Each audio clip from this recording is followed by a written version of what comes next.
Good morning dear students. तो आज हम जो लेक्चर सीरीज स्टार्ट कर रहे हैं वो basically class BSc second year के लिए है। सब्जेक्ट हमारा फिजिक्स ही है, ठीक है। तो वापस जैसा कि मैं हर नई क्लास के लेक्चर सीरीज में बताता हूँ कि वर्तमान परिस्थितियों में डिजिटल प्लेटफॉर्म ही हमारे लिए स्टडी का एक जरिया या साधन बना हुआ है, तो हमें इसी पर ही अभी फोकस रहना पड़ेगा। अब इस प्लेटफॉर्म पर स्टडी करने के लिए जो 2-3 इम्पॉर्टेंट बातें हैं वो मैं आपको बता देता हूँ। एक तो हमेशा लेक्चर को जब भी आप सुने तो बिल्कुल अपना जो क्वालिटी टाइम, वो जो सीरियस पढ़ने का समय है, सीरियसनेस के साथ पढ़ सकते हो, उसी समय इस लेक्चर को सुने। दूसरा, पेन और पेपर को हमेशा साथ लेकर के बैठें ताकि लेक्चर को सुनते वक्त आप इम्पोर्टेंट चीज़ों को नोट कर सकें। और मेरा पूरा ये प्रयास रहेगा कि आपका जो ये लेक्चर है बिल्कुल क्लासरूम टीचिंग की तरह ही चले, ठीक है। तो ये छोटी सी बात थी जो मैंने आपको बता दी। अब हम हमारे टॉपिक की तरफ चलते हैं बिना टाइम वेस्ट किए। तो इस क्लास में आपको 3 बुक्स पढ़नी है। पहली बुक होगी आपकी ऑप्टिक्स या प्रकाशिकी, दूसरी होगी आपकी थर्मोडायनेमिक्स एंड स्टैटिस्टिकल फिजिक्स या मैकेनिक्स, ऊष्मागतिकी एवं सांख्यिकीय भौतिकी या यांत्रिकी, और तीसरी होगी आपकी इलेक्ट्रॉनिक्स। तो ये 3 बुक है जिसको हमें पढ़ना है। तो सबसे पहले जब हम हमारे लेक्चर को स्टार्ट कर रहे हैं तो हम जो सबसे पहले बुक कवर करेंगे वो करेंगे हम ऑप्टिक्स। तो चलिए हम ऑप्टिक्स को स्टार्ट करते हैं। ये जो हमारा लेक्चर है आज का, उसमें हम ऑप्टिक्स एक तरह से क्या करेंगे, एक इंट्रोडक्शन के रूप में हम इस लेक्चर को ले रहे हैं ताकि आपको पता चले कि जो ऑप्टिक्स आप स्टार्ट करने वाले हो उसमें किन किन चीज़ों को और किस तरह से आपको पढ़ना है। लेकिन वेरी इंपॉर्टेंट है, इसको सुनने से क्या होगा, एक सेटअप बन जाएगा आपका ऑप्टिक्स को पढ़ने का कि किस तरह से ऑप्टिक्स को आपको पढ़ना है। तो हम स्टार्ट करते हैं ऑप्टिक्स या प्रकाशिकी। ऑप्टिक्स या प्रकाशिकी। तो जब आप ऑप्टिक्स को पढ़ना स्टार्ट करोगे तो इसके अंतर्गत सिलेबस में कौन कौन से पार्ट हैं उसको करने से पहले हम थोड़ी एक बेसिक जानकारी, एक हिस्टोरिकल डेवलपमेंट, एक ऐतिहासिक कालक्रम जरूर इस ऑप्टिक्स के बारे में देख लेते हैं ताकि सब्जेक्ट या जो विषय है हमारा उस पर हमारी समझ और मजबूत हो सके। तो बेसिकली अगर हम बात करें लाइट यानी प्रकाश, इसी को हमें पढ़ना है प्रकाशिकी में। तो लाइट की जो नेचर कैसी है इसके बारे में आपको जानकारी होनी बहुत आवश्यक है, और लाइट की बिहेवियर कैसा है, उसकी नेचर कैसी है, इसके बारे में जो विभिन्न प्रकार के रिसर्च संबंधी जो काम चल रहे थे वो एक लंबे समय से चल रहे थे। आज तो लाइट की नेचर आपको पता है, लेकिन आज जिस स्थिति में आप पहुंचे हो कि लाइट की नेचर को बता सकते हो, उसके लिए एक लंबे समय तक खूब सारे रिसर्च किए गए थे। और हम उसी हिस्टोरिकल डेवलपमेंट को एक बार देख लेते हैं ताकि आपको समझने में बड़ी आसानी रहे, ठीक है। और एक चीज़ और, फिजिक्स में हम बेसिकली करते क्या है, नेचर और नेचर में जो घटने वाली घटनाएं या इवेंट है उनकी हम व्याख्या करते हैं। या तो हम कोई सिद्धांत देते हैं या विभिन्न प्रकार के एक्सपेरिमेंट को परफॉर्म किया जाता है और उससे जो निष्कर्ष निकलते हैं उसको सिद्धांतों का रूप दिया जाता है। ये दोनों एक तरह से वाइस वर्सा चलते हैं। एक्सपेरिमेंट को थ्योरी का सपोर्ट और थ्योरी को एक्सपेरिमेंट का सपोर्ट मिलता रहता है। तो लाइट के बारे में जो सबसे पहले, इसकी प्रकृति के बारे में जो सबसे पहले बात कर रहे थे वो कर रहे थे वैज्ञानिक आपके न्यूटन, सर आइजैक न्यूटन। इन्होंने एक सिद्धांत दिया था न्यूटन का कणिकीय सिद्धांत। कणिकीय सिद्धांत ये सबसे पहले दिया गया सिद्धांत था, the corpuscular theory of light which is given by sir Isaac Newton. तो इस सिद्धांत में न्यूटन ने क्या कहा था कि जो लाइट है वह विभिन्न प्रकार के कणों से मिलकर के बनी है। अब देखिए किससे मिलकर के बनी है, कणों से, ठीक है, पार्टिकल नेचर है। न्यूटन क्या कह रहे हैं, लाइट की नेचर को कैसी बता रहे हैं, पार्टिकल नेचर बता रहे हैं। और इस नेचर के आधार पर न्यूटन ने एक तो किसी भी माध्यम में, मुख्यतया आपके फ्री स्पेस में लाइट किस प्रकार से प्रोपोगेट करती है, किस प्रकार से वह प्रवाहित हो रही है, किस प्रकार से वो बह रही है, प्रोपोगेट कर रही है, उसका किस प्रकार से संचलन हो रहा है, उसको बताने का प्रयास किया और काफ़ी हद तक इस मॉडल के द्वारा वो समझा भी पाए। इसके अलावा जो आपके अपवर्तन और परावर्तन के नियम हैं, लॉ ऑफ रिफ्लेक्शन और रिफ्रैक्शन, उनके जो फॉर्म थी, किस रूप में आप इनको लिखते हो, उनको भी सिद्धांत के द्वारा समझाया गया। तो उस दौर में जो शुरुआती दौर था ये आपके लगभग 16वीं शताब्दी के आसपास या 17वीं शताब्दी के आसपास की बात चल रही है। लेकिन फिर आगे क्या हुआ, 2 वैज्ञानिक आए आपके, एक आएंगे ग्रिमाल्डी ये बात होगी 1665 के आसपास, और एक आएंगे फिर हाइगन, ये बात होगी आपकी लगभग 1680 के आसपास। तो इन लोगों के समय तक आते आते लाइट की नेचर के बारे में एक नया मॉडल आपको दिखेगा, वो मिलेगा the wave model of light, wave model of light, यानी प्रकाश का तरंगीय प्रारूप। पहले तो कण था, अब तरंगीय प्रारूप। हालांकि ये व्यक्ति भी क्या करेंगे, अब ये आएगा क्यों कि कुछ ऐसी घटनाएं होगी, जिन घटनाओं की मैं बात कर रहा हूं उन घटनाओं में मुख्यतः होगी आपके व्यतिकरण यानी इंटरफेरेंस, डिफ्रैक्शन और ध्रुवण। हालांकि वो घटनाएं अभी इनके समय तक नहीं होगी, वो बाद में आपको मिलेगी, लेकिन मुख्य रूप से ये घटनाएं हैं जिन घटनाओं को आप इस सिद्धांत के द्वारा नहीं समझा पा रहे थे। उनको समझाने के लिए आपको लाइट की वेव नेचर को ही लेकर चलना पड़ेगा। लेकिन इस दौर में क्या हुआ, इन लोगों ने कुछ इस प्रकार की बातें कही, कुछ इस प्रकार के एक्सपेरिमेंट आए, इंटरफेरेंस टाइप के एक्सपेरिमेंट थे जिनको परफॉर्म किया गया। और हाइगन ने तो अपनी एक वेव थ्योरी भी दी थी। हाइगन ने क्या दी थी, एक वेव थ्योरी दी थी, ठीक है ना। उसमें उसने क्या कहा था कि जो लाइट होती है वह, उसका जो कैरेक्टर होता है या उसकी जो नेचर होती है वो कैसी होती है, वेव नेचर होती है। और इसके आधार पर उसने परावर्तन के नियम, अपवर्तन के नियम इनको प्रूफ भी किया। लेकिन हाइगन उस समय यह नहीं बता पा रहे थे कि जो प्रकाश है उसकी प्रकृति, ये तो आपने कह दिया कि वेव प्रकृति है, लेकिन वो अनुप्रस्थ प्रकृति की है, क्योंकि अगर तरंग है तो वो तरंग अनुप्रस्थ भी हो सकती है, अनुदैर्ध्य भी हो सकती है, यानी वो ट्रांसवर्स भी हो सकती है और लॉन्गिट्यूडिनल भी हो सकती है। यानी प्रकाश किस तरह से हो सकता है, वो अनुप्रस्थ। अभी अनुप्रस्थ क्या होता है, अनुदैर्ध्य क्या होता है, मैं मान के चल रहा हूँ आपको इन चीज़ों के बारे में जानकारी है, ठीक है ना। अनुदैर्ध्य, लॉन्गिट्यूडिनल कि प्रकाश तरंग के प्रकृति में तो है, लेकिन अनुप्रस्थ प्रकृति का है या अनुदैर्ध्य प्रकृति का है। दूसरा, उस प्रकाश यानी जो लाइट है उसकी स्पीड कितनी है, उसकी वेवलेंथ या तरंगदैर्ध्य कितनी है, इसके बारे में कोई जानकारी यहाँ से नहीं मिल पा रही थी। तो इस समय तक आते आते ये तो स्टेब्लिश होना स्टार्ट हो गया कि लाइट की कणी प्रकृति नहीं होती, अपितु तरंगीय प्रकृति होती है। फिर आगे क्या हुआ, एक लंबा समय बीतता जाएगा, और जब 19वीं शताब्दी आपकी जो 19th सेंचुरी स्टार्ट होगी, 19th सेंचुरी स्टार्ट होने का मतलब क्या हो जाएगा, आपके 1801 और 2 के आसपास की बात है, ठीक है ना, 1801। इस समय क्या होगा,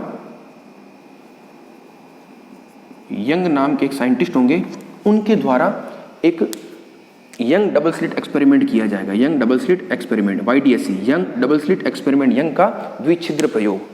और वह जो प्रयोग होगा वह एक तरह से फर्स्ट एक्सपेरिमेंटल एविडेंस होगा वेव थ्योरी ऑफ लाइट के लिए, क्योंकि इस सिद्धांत के द्वारा व्यतिकरण की घटना को समझाया जाएगा। और इस सिद्धांत या जो एक्सपेरिमेंट होगा इसमें यंग के द्वारा एक तो हाइगन के तरंग सिद्धांत को, और दूसरे जो अध्यारोपण का सिद्धांत है, यंग क्या करेंगे, इसमें दो चीजें प्रयोग करेंगे। एक तो आपके हाइगन का तरंग सिद्धांत, और दूसरा करेंगे अध्यारोपण का सिद्धांत, प्रिंसिपल ऑफ सुपरपोजिशन। ये सब आपको डिटेल में पढ़ने हैं जो आगे आ जाएंगे। इन दो का प्रयोग करते हुए व्यतिकरण जो की घटना होगी उसको समझाएंगे, उसके अंतर्गत जो फ्रिंजेस बनती है उसको आराम से समझा पाएंगे।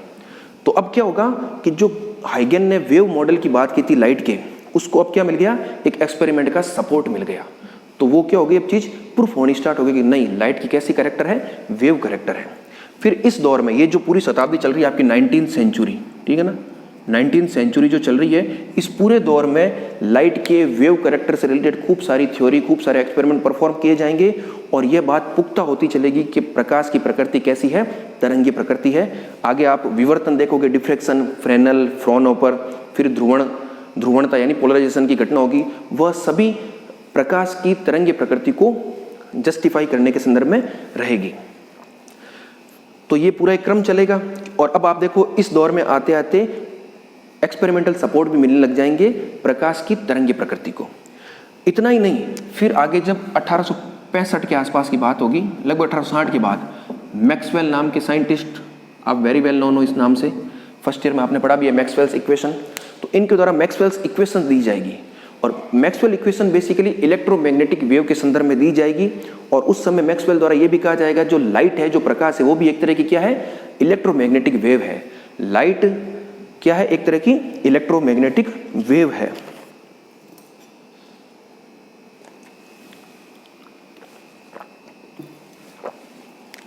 मैक्सवेल क्या कहेंगे,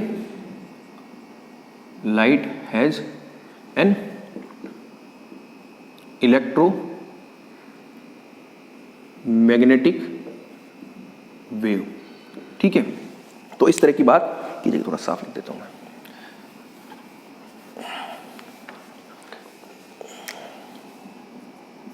आप इसको इतना ही लिख लीजिए केवल एक बार, मैक्सवेल, और वो कह रहे हैं कि लाइट जो है आपकी क्या है, ईएम वेव्स है, इलेक्ट्रोमैग्नेटिक वेव्स। तो यहाँ भी ये वेव्स कह रहे हैं, तो ये भी बात यहाँ से प्रूफ हो रही है कि लाइट आपकी क्या है, इलेक्ट्रोमैग्नेटिक वेव है। और इलेक्ट्रोमैग्नेटिक वेव क्या होता है, एक ब्रॉडर स्पेक्ट्रम है, उसके अंतर्गत लाइट भी शामिल है। ठीक है ना। और जो हाइगन के संदर्भ में हम समझ रहे थे कि उसने वो तो बता दिया कि उसकी प्रकृति क्या है, तरंगी प्रकृति है, लेकिन वो अनुप्रस्थ प्रकृति का है अर्थात ट्रांसवर्स नेचर का है, या अनुदैर्ध्य प्रकृति का है, या लॉन्गिट्यूडनल नेचर का है, उसकी स्पीड कितनी है, उसकी वेवलेंथ कितनी है, उसके बारे में जानकारी नहीं थी। लेकिन मैक्सवेल की समीकरणों के द्वारा आपको इन सब चीज़ों की जानकारी हो जाएगी।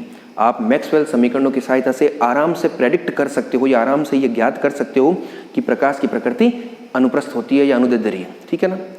दूसरा, प्रकाश का जो वेग है, चाहे आप निर्वात में बात करो, चाहे आप किसी अन्य माध्यम में बात करो, वो भी आप आराम से मैक्सवेल इक्वेशन की सहायता से ज्ञात कर सकते हो, जिसको आप करके आए हो फर्स्ट ईयर में। और दूसरा, उसकी तरंगदैर्ध्य भी आप आराम से ज्ञात कर सकते हो। तो यहाँ तक आते आते न सिर्फ वेव थ्योरी एस्टेब्लिश हो रही थी, अपितु उसके संदर्भ में जो लूप होल पहले छूटे हुए थे कुछ, वो लूप होल भी अब क्या हो रहे थे, मीट आउट हो रहे थे, अर्थात वो जो कमियां थी वो भी अब क्या हो रही थी, दूर हो रही थी। तो 19वीं शताब्दी के एक लंबे समय तक ये एस्टेब्लिश हो गया कि प्रकाश की तरंगी प्रकृति होती है। लेकिन फिर एक ड्रास्टिक चेंज आएगा आपके, जब 19वीं शताब्दी समाप्त हो रही होगी, लगभग 1890 के पश्चात फिर कुछ ऐसे एक्सपेरिमेंट परफॉर्म होंगे जिनको आप प्रकाश की तरंगी प्रकृति के द्वारा नहीं समझा पाओगे। इस क्रम में क्या होगा, 2-3 साइंटिस्ट आएंगे। एक तो आपके आएगा हेनरी हर्ट्ज, एक आपके जे थॉमसन, और एक लेनार्ड। इनके द्वारा कुछ एक्सपेरिमेंट परफॉर्म किए जाएंगे। ठीक है ना। अभी हम उनके डिटेल में नहीं जा रहे हैं, केवल एक चर्चा कर रहे हैं प्रकाश की प्रकृति के बारे में। वैसे मैं इन सबको आपको जब आगे कंसर्निंग टॉपिक आएगा तो हम इसकी चर्चा करेंगे।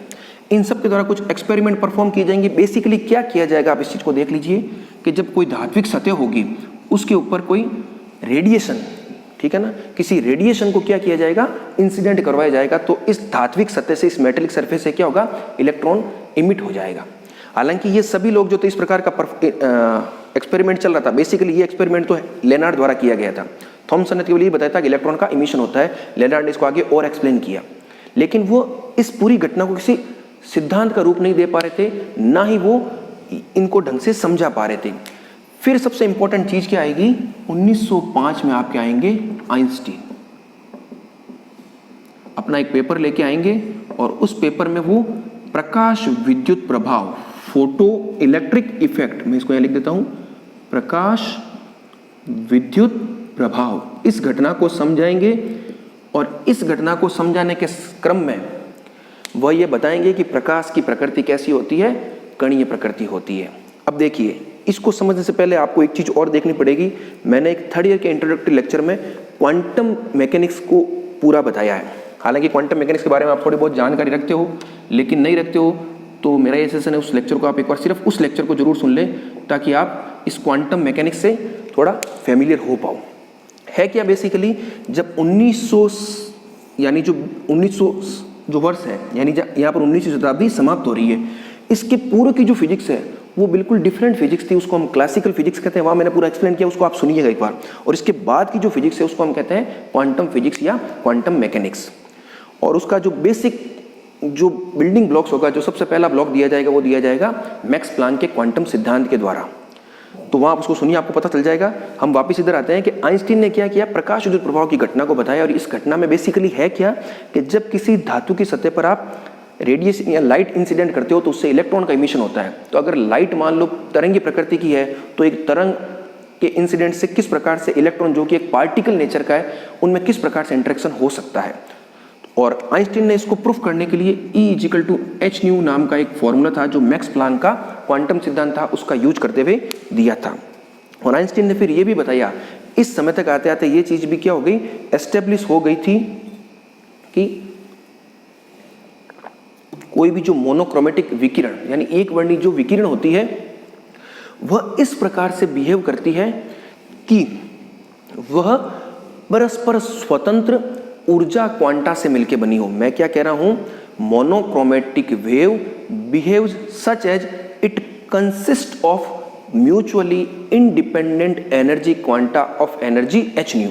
यानी आप सिंपल से अर्थों में अगर समझना चाहो तो इस चीज को सुन लीजिए कि जो प्रकाश होता है वह फोटोन कणों से मिलकर के बना होता है और प्रत्येक फोटोन की ऊर्जा आपकी क्या होती है, h न्यू होती है। तो प्रकाश किससे मिलकर के बना है, फोटोन कणों से मिलकर बना है। तो यहां तक आते आते प्रकाश की वापिस कणीय प्रकृति साबित हो रही है। इस समय तक आप क्या लिखोगे, लाइट हैज पार्टिकल नेचर, कणीय प्रकृति। तो ये तो वापस वही बात आ गई न्यूटन के जमाने वाली, लेकिन उसमें इसमें अंतर है। तो आप कणी का सिद्धांत से प्रकाश की कणीय प्रकृति को लेके चले थे, वो उस समय तक सही भी था, लेकिन कुछ घटनाओं को नहीं समझा पा रहा था। तो उसके बाद में वेव थ्योरी आई थी। वेव थ्योरी के बाद में वापस एक बार क्या आ गई, light has wave nature, particle nature आ गई। तो अब आपके सामने ये प्रश्न है कि आप क्या मानोगे इस प्रकाश को, लाइट को आप तरंग मानोगे या कण मानोगे। तो जब आप क्वांटम वर्ल्ड में प्रवेश करते हो, क्वांटम मैकेनिक्स या एरा ऑफ क्वांटम फिजिक्स में आप जब आपकी एंट्री होती है, तब चीज़ें बहुत ही ड्रास्टिक रूप से चेंज होती है। अब आप केवल इस लाइन को आप ध्यान से सुनिएगा, प्रकाश को एक्सक्लूसिवली ना तो आप वेव कह सकते हो और ना ही आप पार्टिकल कह सकते हो। यानी केवल तरंग प्रकृति या केवल कणीय प्रकृति आप नहीं कह सकते हो। यहाँ पर एक शब्द मैं काम में लूंगा, उसको आप नोट भी कीजिए और ध्यान से समझिए। मैं एक शब्द लिख रहा हूं, ड्यूअल नेचर ऑफ लाइट या प्रकाश की द्वैत प्रकृति। ये वेरी इंपॉर्टेंट वर्ड है और ये क्वांटम वर्ल्ड में जब हम प्रवेश करते हैं तो इस प्रकार की हम बात करते हैं कि प्रकाश की दोहरी प्रकृति होती है। यानी प्रकाश की तरंगीय प्रकृति भी होती है और कणीय प्रकृति भी होती है। इसका सिंपल सा मतलब क्या है, तरंगीय प्रकृति और दूसरा कणिकीय प्रकृति या पार्टिकल नेचर। यानी दोनों ही होती है। अब केवल आप नहीं कह सकते केवल ये केवल है, दोनों ही होती है। अब किस इवेंट को आप किस प्रकृति समझा सकते हो वो आप आराम से तय कर सकते हो, और ये बिल्कुल एक्सपेरिमेंट के रूप में और थ्योरेटिकली एविडेंस भी इसके मौजूद है कि प्रकाश की इस प्रकार की प्रकृति होती है। तो ये फाइनल कंक्लूजन आपका क्या निकल गया, इस समय तक आते आते जब आप क्वांटम वर्ल्ड में प्रवेश करोगे तो लाइट हैज ड्यूअल नेचर। तो जो मैंने पहले कहा था हम प्रकाश की प्रकृति के बारे में चर्चा करते हैं, तो हमने चर्चा कर ली कि प्रकाश की कैसी प्रकृति होती है, ड्यूअल नेचर होती है। उसके बाद में तो क्वांटम मैकेनिक्स में खूब सारे परफॉर्मेंस चलेंगे। आज के समय तक आते आते खूब ऐसी चीजें हैं जिनको आपको समझना है, लेकिन ये बात बिल्कुल प्रूफ्ड हो चुकी है कि प्रकाश की कैसी प्रकृति होती है, द्वैत प्रकृति होती है। इस चीज को आप जरूर नोट करें। तो ये हमने जो चर्चा की वो केवल इसलिए की ताकि एक हिस्टोरिकल डेवलपमेंट को भी समझा जाए। जब आप किसी नए सब्जेक्ट को, नए टॉपिक को शुरुआत करते हो, तो जब तक आप किसी चीज को पीछे से पकड़ के नहीं लाओगे, उन चीज को एक लिंक नहीं बनेगा, तब तक सब्जेक्ट को समझने में वो मजा नहीं आएगा।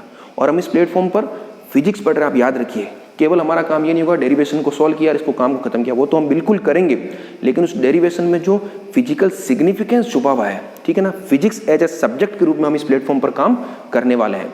तो उससे आपको समझने में बहुत आसानी रहेगी, पढ़ने में बहुत इंटरेस्ट डेवलप होगा आपका। और ये वैसे भी क्या है, ये टॉपिक है वेरी इंटरेस्टिंग टॉपिक है, ठीक है। तो ये हमारा एक इंट्रोडक्शन था ऑप्टिक्स के संदर्भ में। अब अगर हमारे सिलेबस की बात करें तो इसको थोड़े चर्चा कर लेते हैं कि ऑप्टिक्स जब आप एज ए सिलेबस के रूप में बुक स्टार्ट करोगे तो उसमें आपको दो ब्रांचेज पढ़नी है। एक पढ़नी है जियोमेट्रिकल ऑप्टिक्स, जिसको आप कह सकते हो ज्यामितीय प्रकाशिकी, या इसको आप रे ऑप्टिक्स भी कई बार कह दिया जाता है, ठीक है ना, रे ऑप्टिक्स, किरण प्रकाशिकी, जो आप 12th क्लास में पढ़ के भी आए हो। और दूसरी पढ़नी है आपको वेव ऑप्टिक्स या तरंग प्रकाशिकी। तो इन दोनों को आपको पूरा डिटेल में पढ़ना है। हम जो हमारे लेक्चर में जो सबसे पहले टॉपिक स्टार्ट करेंगे वो करेंगे वेव ऑप्टिक्स। हम जो शुरू करेंगे वो करेंगे वेव ऑप्टिक्स, और इसमें मेनली आपको 3 प्रकार की घटनाएं पढ़नी है, और भी खूब सारी होगी, लेकिन मेन ये 3 घटना है। एक तो आपका है व्यतिकरण, या इसको कह सकते हो आप इंटरफेरेंस। एक है आपका विवर्तन, या डिफ्रैक्शन, और एक है आपका ध्रुवण या पोलराइजेशन। ये 3 इवेंट पढ़ने हैं और पूरे डिटेल, हालांकि आप प्रीवियस क्लासों में इन चीज़ों को पढ़ के आ चुके हो, ठीक है ना, लेकिन अब इनको बड़े ही डिटेल से पढ़ना है।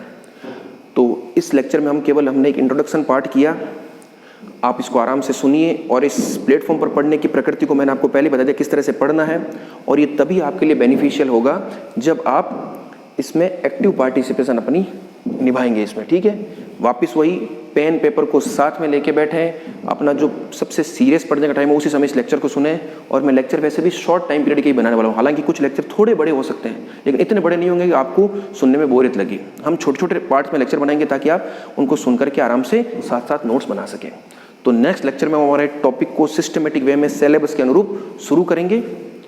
तो अभी इस चीज़ को आप यहाँ तक समझिए, इस लेक्चर को आप आराम से सुनिए, और अगला काम हम नेक्स्ट लेक्चर में करेंगे। Thank you.